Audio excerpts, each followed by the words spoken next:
He wasn't born a king, but he crowned himself one. A man who rose from nothing, to command the fate of continents, and in the end, lost everything to snow, betrayal, and time. This is the story they buried on an island. But we're about to unearth it. You're watching Whisper from History. Subscribe now, before this legend disappears again. Corsica, a rugged island in the Mediterranean, tossed between empires, steeped in vendetta and revolution. In 1769, only months after France had seized it from Genoa, a boy was born into a family clinging to noble roots and local pride. His name was Napoleon Bonaparte. His mother, Letizia, was strict and stoic, a survivor. His father, Carlo, a lawyer and minor aristocrat, quickly aligned with the French. It was a smart political move, but not one that endeared the family to Corsican nationalists. Among them was Pasquale Paoli, the great resistance leader Napoleon once idolized. But loyalties would shift, just as fast as the tides Napoleon would come to command. Sent to France at the age of 9, Napoleon didn't fit in. His Corsican accent, his Italian-sounding name, and his provincial manners marked him as an outsider in the elite military academy of Brienne-le-Château. He was mocked, but he listened, watched, calculated. His quiet intensity brewed like a storm. He devoured books, Julius Caesar, Alexander the Great, Machiavelli. While others drank wine and chased girls, he pored over strategy and history. At 15, he was promoted to the École Militaire in Paris, and by 16, he was a second lieutenant of artillery in the French army. But the France he served was already on fire. The monarchy teetered, revolution loomed. By 1789, when the Bastille fell, Napoleon saw opportunity, not just for the people, but for himself. Corsica, meanwhile, had become a battlefield of ideas. Napoleon returned home a revolutionary, but his support for France clashed with local nationalists. He turned against Paoli, the very man he had once revered. The decision was costly. His family was forced to flee to the mainland. Homeless, scorned by Corsica, Napoleon never looked back. He became, in his own words, a child of the revolution. The French Revolution was brutal, chaotic, unpredictable, and it needed men like Napoleon. By 1793, he had his first real taste of command at Toulon, a royalist stronghold supported by the British. As artillery commander, his strategy broke the siege and drove out the enemy. He was just 24. For his brilliance, he was promoted to brigadier general. But the revolution had no loyalty. In 1794, Robespierre fell, and Napoleon, briefly associated with him, was arrested. Days passed. No trial, no clarity. Just a stone cell and the echo of executions outside. Then, without explanation, he was released. Many would have been broken by it. Napoleon wasn't. He re-emerged quieter, colder, more focused. He watched the chaos of the Directory, the weak, corrupt regime that followed the terror. And he waited. In 1795, Paris rioted again. Royalists surged. The government panicked. A desperate official remembered the young Corsican general and asked, "Can you stop this?" Napoleon replied with a phrase that would define him, "Give me the guns." He lined the streets with artillery. When the mob charged, he ordered fire. Grape shot tore through the crowd. Hundreds died. Napoleon didn't flinch. Order was restored, and the Directory owed him everything. They made him commander of the Army of the Interior, gave him wealth, power, connections. Among them, Josephine de Beauharnais, a widow with charm, ambition, and political ties. He fell for her instantly. Within months, they were married. She called him Bonaparte. He called her Josephine. By 1796, Napoleon was no longer just a soldier. He was a rising star. The Directory gave him command of the ragged army of Italy, half-starved, half-paid, and badly outnumbered. Most saw it as a death sentence. Napoleon saw it as destiny, and what he did next would stun Europe. Northern Italy was broken, divided among Austrian forces and petty kingdoms propped up by foreign powers. The French army of Italy was demoralized, outgunned, and sick of losing. Then Napoleon arrived, not with wealth or medals, but with fire in his voice. He stood before his men and said, "Soldiers, you are naked and ill-fed. The government owes you much, but can give you nothing. I will lead you into the most fertile plains in the world. There you will find honor, glory, and riches." They believed him. More than that, they followed him. In the spring of 1796, Napoleon unleashed a lightning campaign through the mountains and valleys of Piedmont and Lombardy. He moved like no other general had, fast, unpredictable, relentless. He split enemy forces before they could unite, struck with precision, and used the terrain like a chessboard. At Montenotte, Lodi, and Arcole, he outmaneuvered and outwitted larger Austrian armies. At Lodi, he personally led a charge across a narrow bridge under heavy fire. His courage, or recklessness, won the day. That night, he wrote to Josephine, "I no longer see myself as a simple general, but a man destined for greatness." The Italians had never seen a French general like him. He didn't dine with officers in silk.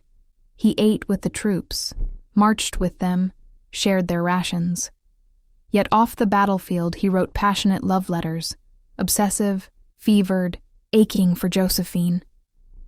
But in Paris, she was already entertaining other lovers. As Napoleon stormed through Italy, he began to realize the power of myth. He didn't just fight battles, he told stories about them. His victories were printed in bulletins and sent home like theater plays. France fell in love with its young general. He was no longer just a military hero.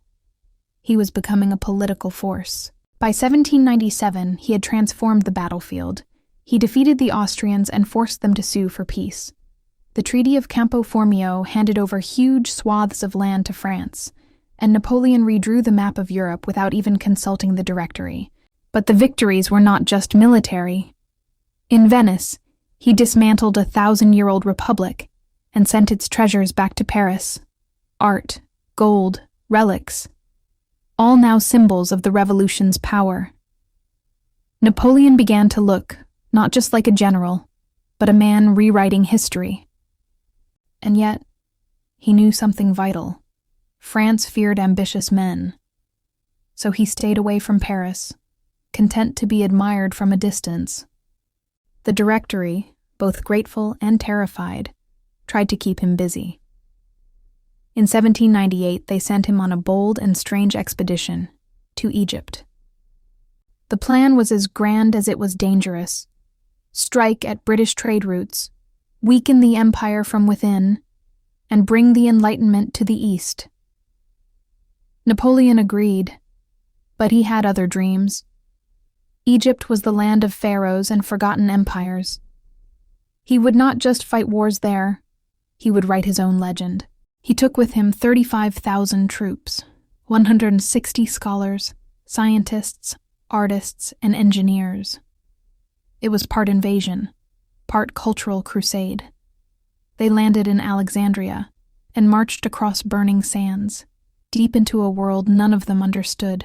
At the Battle of the Pyramids, Napoleon faced the Mamluks, fierce cavalry warriors who ruled Egypt for centuries. He formed his men into massive squares, bristling with bayonets, impervious to charge. Within hours, thousands of Mamluks lay dead. Standing before the ancient pyramids, Napoleon told his troops, 40 centuries looked down upon you.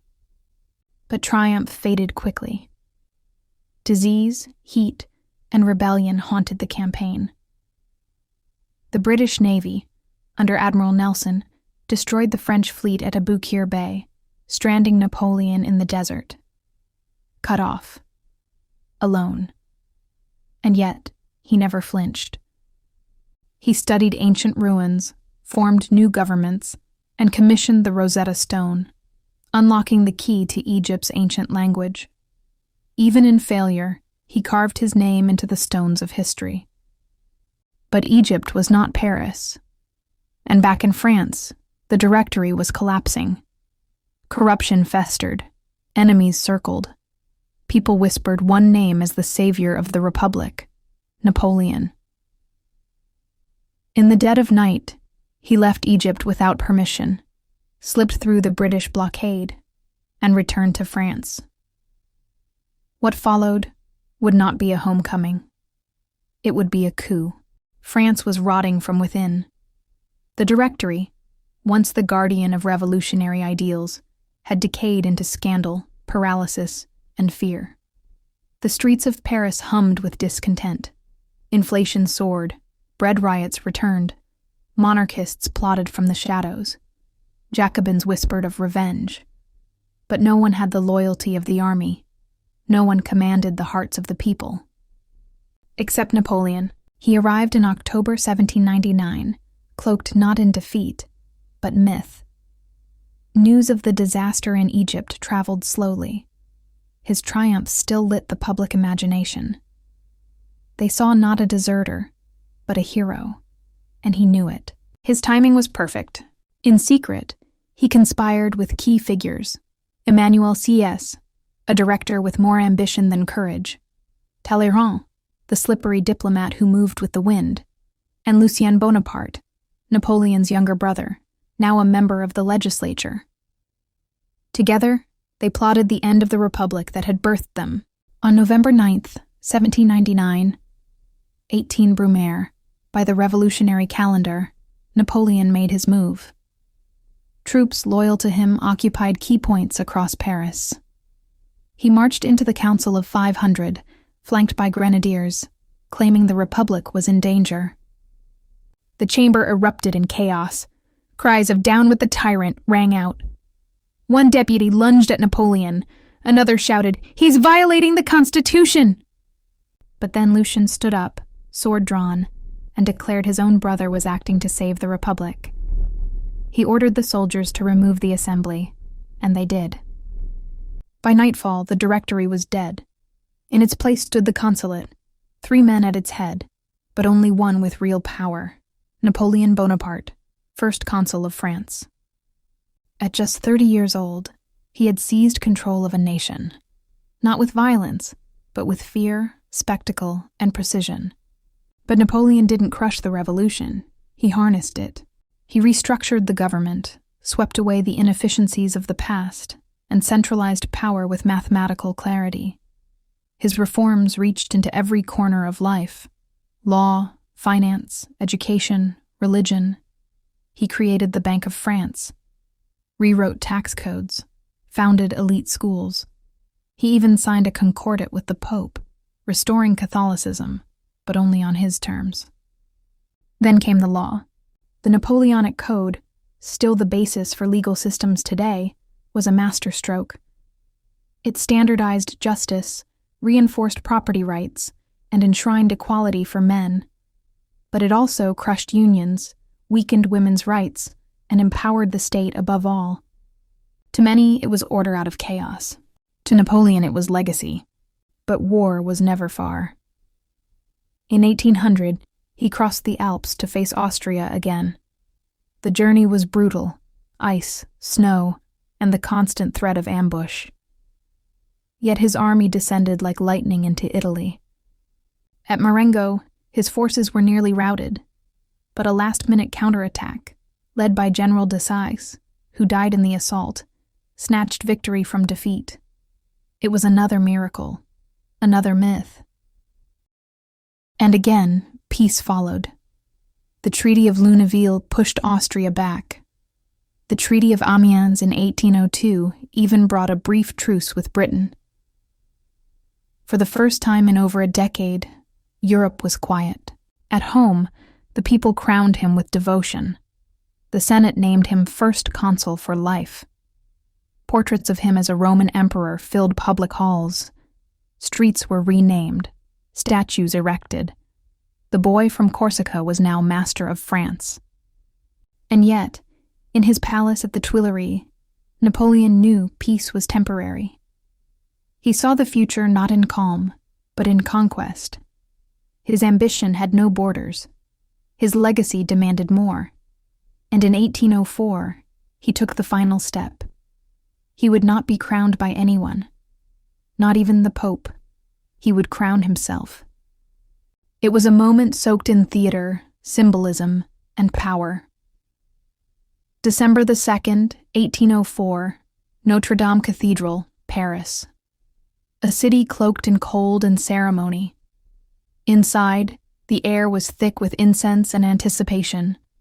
The Pope sat waiting. Cardinals, generals, senators, and foreign dignitaries lined the grand hall. And then came Napoleon, not in a powdered wig or borrowed nobility, but draped in robes designed to echo the Caesars of Rome. He walked tall, his eyes steady, his movements rehearsed down to the inch. A golden crown rested on a velvet pillow beside the altar. Tradition dictated that the Pope place it on his head. Napoleon reached out, took the crown in his own hands, and placed it on his head himself. A single gesture, a declaration to the world. No divine right, no lineage. He was emperor because he made himself one. Josephine knelt before him. He crowned her Empress of the French. She wept. He did not. France was no longer a republic. It was an empire, and Napoleon Bonaparte, once the boy mocked for his accent, now ruled over 70 million people. But empires demand war. By 1805, peace with Britain had collapsed. The Third Coalition, Britain, Austria, Russia, and others, formed to crush him. They believed Napoleon could be contained, that his empire was a paper crown, that France, once again, would fall. He moved before they were ready. In just a few weeks, he assembled the Grande Armée, over 200,000 strong. Not just soldiers, but professionals. Hardened, loyal, fast. He trained them in rapid marches, strict discipline, and relentless assault. They were a weapon, and he was the hand that guided it.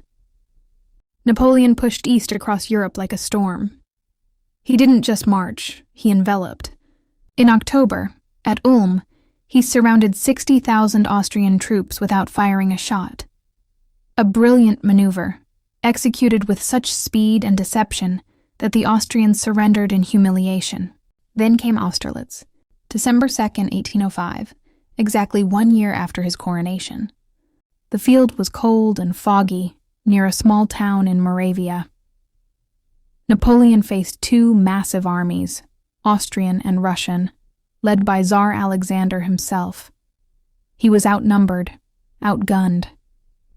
And yet he baited them. He weakened his right flank, let the Allies believe they had the advantage. They attacked, just as he hoped. Then, with brutal precision, he struck at their center, splitting their forces and crushing their wings. By nightfall, over 30,000 enemy soldiers were dead, wounded, or captured. It was the masterpiece of his career. Napoleon stood atop the battlefield, his boots soaked in frost and blood, and declared, "The battle is over. The field is ours." The Austrian emperor begged for peace. The Russian army limped away. Europe trembled. He dissolved the old Holy Roman Empire, created new kingdoms, placed his brothers and generals on foreign thrones: Westphalia, Naples, Holland. The map of Europe was being redrawn with Bonaparte bloodlines. He was not just building a French empire. He was building a dynasty. But not all victories were so grand. Josephine, beloved, elegant, politically sharp, had given him everything but a child. And for Napoleon, who now ruled like a king, the lack of an heir became an obsession. He loved her deeply. But love would not preserve his legacy. In 1809, after yet another war with Austria, another crushing victory, he made a painful strategic decision. He divorced Josephine, not for betrayal, not for scandal, for history. In 1810, He married Marie Louise, the teenage daughter of the Austrian emperor, a Habsburg princess, royal blood to legitimize his throne. The union bore fruit. In 1811, a son was born, Napoleon Francois Charles Joseph Bonaparte. The Emperor of the French now had a son to inherit the empire, but as his power grew, so did the resistance. And in the cold plains of the East, a new war was coming, a war that would not end with glory, but with fire, snow, and ruin. It was the greatest army Europe had ever seen. Over 600,000 men, infantry, cavalry, artillery, soldiers from every corner of Napoleon's empire, French, Polish, Italian, Dutch, Germans, even reluctant Prussians and Austrians. They crossed the Niemen River in June 1812 and marched east into the vast, unforgiving expanse of Russia. Napoleon called it a campaign of swift punishment. The Tsar had broken the alliance. Russia had reopened its ports to Britain, undermining Napoleon's continental system. It was more than economic betrayal. It was a challenge to his authority. He believed the war would last a few weeks, a grand show of force, a decisive victory, and a treaty in Moscow. But Russia played a different game. The Grande Armée advanced, but there were no major battles. Towns were burned before the French arrived. Supplies vanished. Roads turned to mud. The Russians retreated deeper and deeper, drawing Napoleon farther into the heart of the empire. At Smolensk, the French finally encountered resistance. But it was brief. The Russians abandoned the city in flames. Napoleon moved on, deeper still. Morale cracked. Horses collapsed. Men died by the thousands, not in battle, but from hunger, heat, disease. The vast spaces of Russia seemed to stretch endlessly, a labyrinth of smoke and silence. Then on September 7th came Borodino, the bloodiest single day of battle in the Napoleonic Wars. Over 250,000 soldiers clashed on a field turned to ash and bone. The French surged against Russian earthworks. Cannon fire shook the earth. Corpses piled in trenches. Napoleon won. But it was a hollow victory. Nearly 30,000 of his men lay dead or wounded. The Russian army retreated, battered but unbroken. A week later, he entered Moscow, but it was empty. The city had been evacuated. Then the fires began. Flames erupted in every district. Whether by sabotage or chaos, no one knows. But within days, much of Moscow was a smoldering ruin. There would be no peace. Tsar Alexander refused to negotiate. Napoleon waited. Days turned into weeks. Autumn winds grew sharp. His men scavenged for food among blackened streets. Letters arrived from Paris, warning of unrest, conspiracies, cracks in the empire. Finally, in mid-October, he gave the order, retreat. And then winter came. It came like a curse. Temperatures plunged below freezing. Horses collapsed on ice-slick roads. Fingers blackened with frostbite. Boots shredded. Uniforms stiffened into frozen cloth. Starving soldiers burned fences and furniture for warmth. The Russian army, now revived, struck again and again, harassing, flanking, picking off stragglers. Bands of Cossacks swarmed like ghosts. The Berezina River was the breaking point. With enemy forces closing in, Napoleon's engineers threw together makeshift bridges under fire. Thousands drowned in icy waters. Thousands more were slaughtered on the banks. By the time Napoleon escaped across the river, his Grande Armée was no longer an army. It was a trail of corpses stretching back 600 miles. Only about 100,000 made it out. Of those, fewer than 10,000 would ever fight again. Napoleon left his men in silence and returned to Paris ahead of them, by sleigh, through the snow. He told the public it was a temporary setback, but across Europe, the illusion shattered. Russia had not been defeated, and the emperor bled. The myth of his invincibility, so carefully built, so widely believed, was crumbling. All of Europe sensed it. Austria rearmed. Prussia rose. Britain poured gold into a new coalition. And Napoleon's enemies smelled the scent of a dying empire. Paris still stood. The empire still stood. But the cracks were now impossible to ignore. News of the Russian disaster spread like fire. Mothers wept for sons who would never return. Veterans ragged, limping, haunted spoke of frostbitten marches and fields of frozen dead. For the first time in years, the French people began to whisper a dangerous thought. What if Napoleon could lose? He had barely returned to Paris before mobilizing again. His enemies had formed the Sixth Coalition: Britain, Russia, Prussia, Sweden, Austria. Armies converged from every corner of the continent, determined to strike before he could recover. Napoleon moved fast. He called up teenagers, veterans, and men unfit for battle. He created the Marillois' young conscripts, named after the Empress. Factories roared back to life. Cannons rolled through city gates. Horses were seized. Coins melted. Time itself bent to his will. In 1813, the battles came thick and fast. At Lutzen and Bautzen, Napoleon proved he still had fire. His instincts were sharp, his tactics bold. He outmaneuvered larger forces and won again. But victory came at a cost he could no longer afford. He had no reserves left. Every dead man was irreplaceable. Meanwhile, his old allies betrayed him one by one. Austria switched sides. Bavaria defected. Even Saxony, once loyal, began to waver. Then came Leipzig. October 1813, a sprawling, chaotic clash, known as the Battle of the Nations. Nearly 600,000 soldiers collided French against a united coalition. It was the largest battle Europe had ever seen. Napoleon fought like a man possessed. His marshals were brilliant, his troops loyal, but the numbers overwhelmed them. Bridges collapsed, orders failed, ammunition ran dry.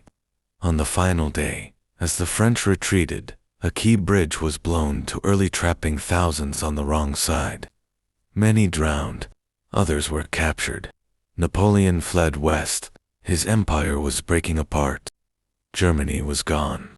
Italy in revolt. Spain, lost years earlier, bled him from the south like a slow poison. The British, under Wellington, pressed through the Pyrenees. From the east, Russian and Prussian armies crossed the Rhine. France itself, the heart of his empire, was now a battlefield. In early 1814, they invaded. Napoleon scrambled to defend his homeland. He fought a brilliant campaign across Champagne, winning several small battles with limited forces. His genius was undeniable. He struck fast, split enemy columns, and turned retreat into sudden assault, but he was chasing ghosts. For every soldier he lost, the enemy sent 10 more. Paris panicked. Ministers resigned. Allies deserted. Even Talleyrand, the master manipulator, now plotted with the invaders. On March 31st, coalition troops entered Paris. Napoleon was still in the field, unaware that the capital had fallen. When he heard the news, he rushed south, hoping for one last stand, one final miracle. But his marshals were finished. They begged him to abdicate. France was exhausted. The people no longer cheered. The dream was dying. On April 6, 1814, Napoleon signed the abdication at Fontainebleau. His empire was over. His enemies allowed him a strange mercy, exile, not death, not prison, but a kingdom in miniature. They sent him to Elba, a tiny island off the coast of Italy, with 10 guards, a few ships, and the title of emperor still clinging to his name. He had ruled over half of Europe. Now he ruled over a rock. Elba was no prison in chains, but it was a prison of memory. Napoleon arrived in May 1814. His empire shattered, his son in Vienna, his wife refusing to join him. Yet he moved through the island with the dignity of a ruler. He reviewed troops, reorganized farms, built roads, planted gardens, gave orders like the empire still existed, to the locals. He was both spectacle and sovereign, but behind the uniform and ceremony, he was restless. He read newspapers obsessively, watched Europe reassemble itself without him, watched Louis XVIII, the Bourbon king restored to the French throne, fumble his rule with sluggish indifference, watched the Allies gather in Vienna to divide the world, his world. Without him, he wrote letters to Marie-Louise. She never answered. He asked for news of his son, the King of Rome. None came. The days stretched. Elba was small, too small for a man who once ruled from Lisbon to Moscow. His mind spiraled inward. He began to walk alone, staring out across the sea. And then the letters came. Secret messages from France. Officers still loyal. Citizens disgusted with the monarchy. Whispers that Louis had no vision, no energy, no glory. That France missed its emperor, not the wars, not the blood, but the pride. By February 1815, Napoleon made his decision. He would not rot on this island. He would return. On the night of February 26th, he slipped away from Elba, aboard a small ship, the Inconstant, with just over 1,000 men. The sea was calm. The risk was colossal. He landed on the southern coast of France, near Cannes, on March 1. No army, no allies, just faith and legend. Word spread like wildfire. Napoleon had returned. Louis sent troops to intercept him. When they met him near Grenoble, Napoleon stepped forward alone, tore open his coat, and cried out, "If any of you would shoot your emperor here, I am not." A shot was fired. The soldiers threw down their weapons and joined him. Every step toward Paris became a march of resurrection. Village by village, regiment by regiment, France rose to meet him. Officers defected. Cities surrendered. The white Bourbon flag was torn down, replaced with the tricolor. On March 20th, Napoleon entered Paris unopposed. The king had fled. The streets thundered with cheers. He was emperor once again, but this was not the empire of his youth. Europe did not hesitate. The Allies declared him an outlaw. The Seventh Coalition was born. Within weeks, he was assembling an army. He knew they would come for him, but this time, he would strike first.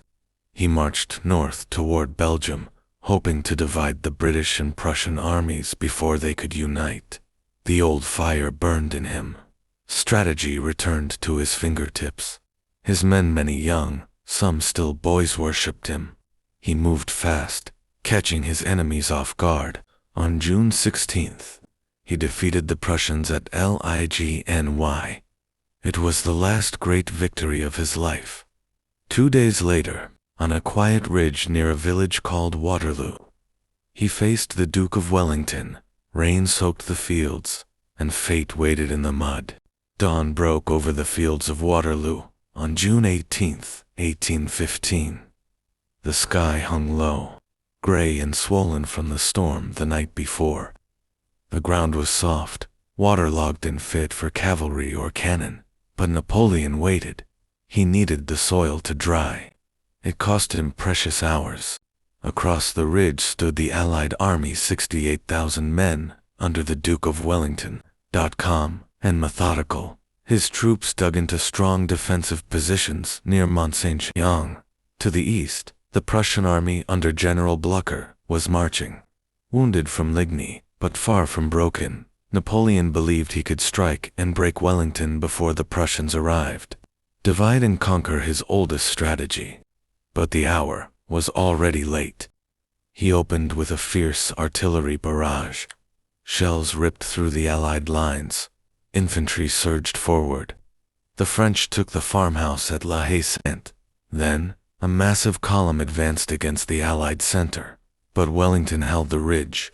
His men fought like stone. By midday, Napoleon committed his heavy cavalry. The thunder of hooves echoed across the fields as wave after wave of cuirassiers charged. But the British infantry formed, squares impenetrable blocks of bayonets and discipline. The cavalry crashed against them again and again, and again they were repelled. The field turned to carnage. Smoke smothered the sun, limbs, wrecked wagons, blood in the mud. Napoleon watched from a low hill, coat pulled tight, hat casting a sharp shadow across his face. His health was faltering, pain in his stomach, his legs. But worse than pain was doubt. This battle wasn't turning, it was slipping. Around 4 p.m., he heard it cannon fire to the east. The Prussians had arrived. Marshal Grouchy, whom Napoleon had ordered to hold them back, had failed. Now, fresh Prussian troops surged onto the battlefield, hitting the French right flank with force. Napoleon responded with his last reserve, the Imperial Guard. They had never been defeated. They marched with grim silence, their black bearskin hats towering, their muskets gleaming. They advanced up the slope, through the smoke, into the mouth of British guns.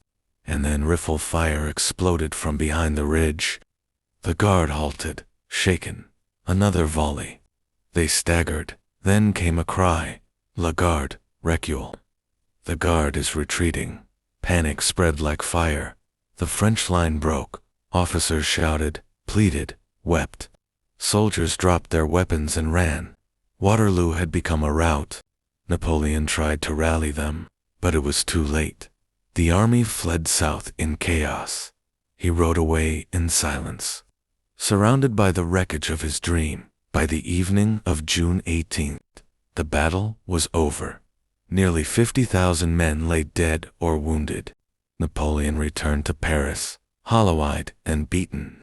His enemies closed in from all sides.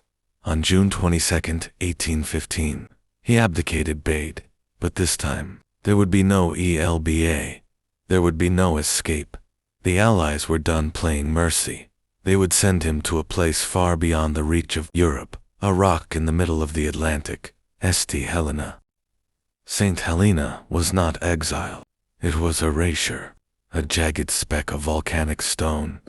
1,200 miles from the nearest continent, windswept, isolated, guarded by ships, soldiers, and spies. There was no escape, not across open ocean, not past the Royal Navy, not through time. Napoleon arrived in October 1815, a fallen titan among granite cliffs. The British gave him a crumbling estate, Longwood House, damp, moldy, full of rats. It had once housed cattle, now it would house an emperor. He was allowed a small household, loyal officers, a valet, a doctor, all watched by Governor Sir Hudson Lowe, a man petty enough to enforce every insult, every indignity. Lowe hated Napoleon, and Napoleon returned the sentiment with cold contempt. The man who had commanded millions now couldn't leave the island without permission. His letters were censored, his name scrubbed from French newspapers, his very identitized by bureaucracy. At first, he tried to live with purpose. He rose early, dictated his memoirs, walked the grounds, studied maps, argued politics. He spoke endlessly about Austerlitz, about Egypt, about France. He tried to frame his life as a legend, not a tyrant, but a hero betrayed by kings and cowards. He began to shape history from exile, but the island took its toll. The damp gnawed at his bones. His stomach pained him constantly. Some days, he couldn't rise from bed. The once sharp eyes dimmed, the vibrant gestures slowed. His officers watched as he faded, not quickly, but by degrees, like a sun sinking below the horizon. He read often, Tacitus, Caesar, Homer, lives of other emperors, other men who fell.